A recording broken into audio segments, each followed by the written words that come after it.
parler d'un sujet courant et qu'on rencontre tous les jours, et surtout dans le cadre de la communauté, c'est de Moïse. Mais Moïse, non pas simplement comme celui qui a géré la sortie d'Égypte, celui qui a apporté la Torah à Israël, celui qui a conduit le peuple juif dans le désert, mais vous savez parfaitement que Moïse est reconnu comme étant le premier rabbin de l'histoire. C'est lui le rabbin de la communauté, dans tous les aspects rabbiniques et dans toutes les fonctions qui concernent la direction spirituelle et religieuse de l'ensemble de la communauté juive dans le monde de l'époque et dans le monde aujourd'hui. Ce rôle est primordial parce qu'il correspond à différents aspects qui ne sont pas toujours dans les qualités essentielles d'un être humain. On le demande presque l'impossible à Moïse, on le demande presque l'impossible à chaque rabbin qui est lui-même dans sa communauté l'écho de la fonction rabbinique de Moïse. Ceci montre combien est importante l'action du rabbin, sa fonction, sa présence à l'intérieur de la communauté, et c'est ce que je voudrais commenter très très brièvement aujourd'hui. Hier soir, nous avons fait une petite fête à l'occasion du départ en retraite d'un rabbin qui part en Israël, et c'était pour moi l'occasion d'évoquer à la fois la personnalité de Moïse et la personnalité du rabbin d'une manière générale. Et cette sortie d'Égypte, qui est considérée comme un événement fondateur de l'histoire du peuple juif, la sortie d'Égypte, on la rappelle 10 fois par jour, dans toutes les circonstances, les Yetziat Mitzrayim, c'est à partir des Yetziat Mitzrayim que le peuple, en tant que peuple, commence à exister.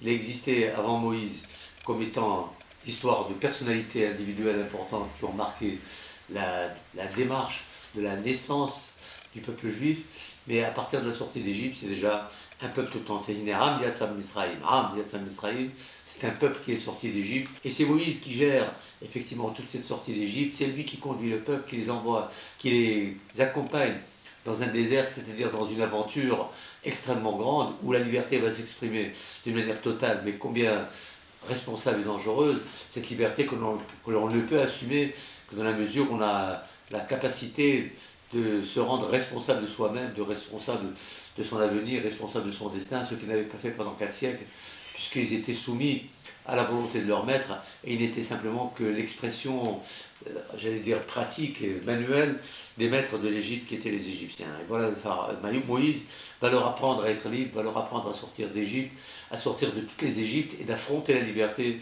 en même temps avec un grand courage qui va les conduire à la responsabilité.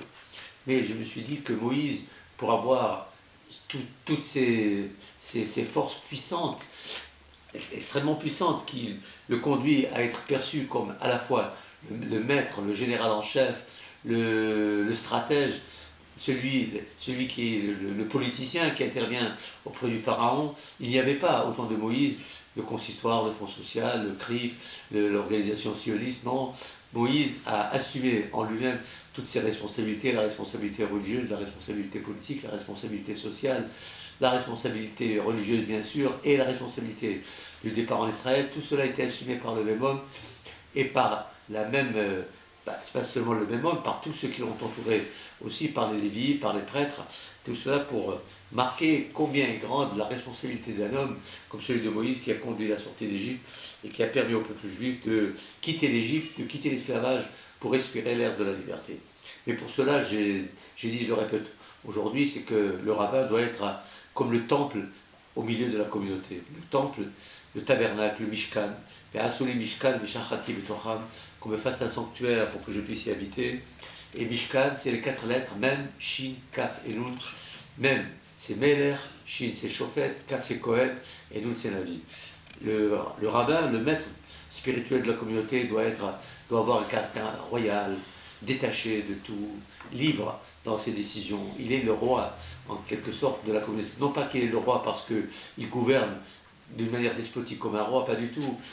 Il est le roi, il est perçu comme étant celui qui est capable d'avoir à assumer le pouvoir, à assumer la responsabilité de la force et de la puissance sans se laisser aller au vertige de la puissance et sans se réduire à un esclave de cette propre puissance. Voilà, c'était le roi Moïse, il était Meler, et chaque rabbin doit avoir une sorte d'écho de cette liberté et en même temps de cette forme de royauté qui donne une sorte d'aura particulière pour pouvoir diriger la communauté.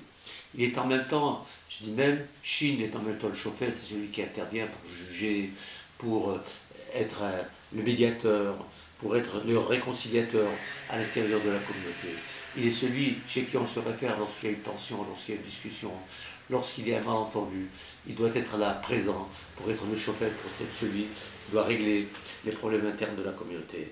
Il est en même temps le Kohen, le prêtre, c'est-à-dire celui qui lie la prière de toute la communauté d'Israël à Kadosh Baruch Hu, celui qui donne la ferveur, celui qui exprime cette ferveur, celui qui montre la transcendance de l'homme, qui ne doit pas s'enliser dans une sorte d'immanence permanente, qui ne lui permet pas de lever les yeux vers le ciel et de regarder le ciel et de regarder la possibilité en quelque sorte non seulement d'une transcendance, mais d'une vie spirituelle qui va au-delà de la vie quotidienne, de la morosité quotidienne, de tout ce qui est commun et qui ne permet pas de s'élever au-dessus de la mêlée pour regarder vers le ciel. C'est cela le Kohen. Et en même temps, il a un caractère navi, il a des perspectives, le rabbin a des perspectives pour la communauté, il a des idées, il ne peut pas s'installer dans le présent, il doit toujours être capable d'élever les yeux et de dire nous avons des perspectives, nous avons un avenir, nous avons des choses à construire, continuellement projeté sur un futur qui n'est pas simplement utopique, même s'il est utopique, il doit trouver les moyens de le réaliser. Et pour cela, c'est une certaine forme de prophétie, non pas la prophétie divine, mais une sorte de futurologue, une sorte de futurologie, une sorte de perspective d'avenir qui doit continuellement porter la communauté vers des perspectives nouvelles, vers des créations nouvelles, sans jamais s'enliser dans une sorte de vieillesse prématurée qui garde l'homme dans des structures dans lesquelles il est enfermé sans pouvoir exprimer son avenir et en même temps l'avenir de la communauté. Voilà ce que doit être un rabbin, voilà ce qu'est Moïse pour chacun parmi nous, et voilà le défi que nous devons lancer continuellement dans le respect des traditions, dans le respect des autres et dans l'amour de la communauté. Je vous dis Shabbat Shalom et un Shabbat de bonheur pour l'ensemble de la communauté et une sortie d'Égypte, de toutes les Égyptes dans lesquelles nous nous trouvons aujourd'hui. Et il y en a beaucoup. Voilà. Shabbat Shalom, Shabbat Shalom. Ah, voilà.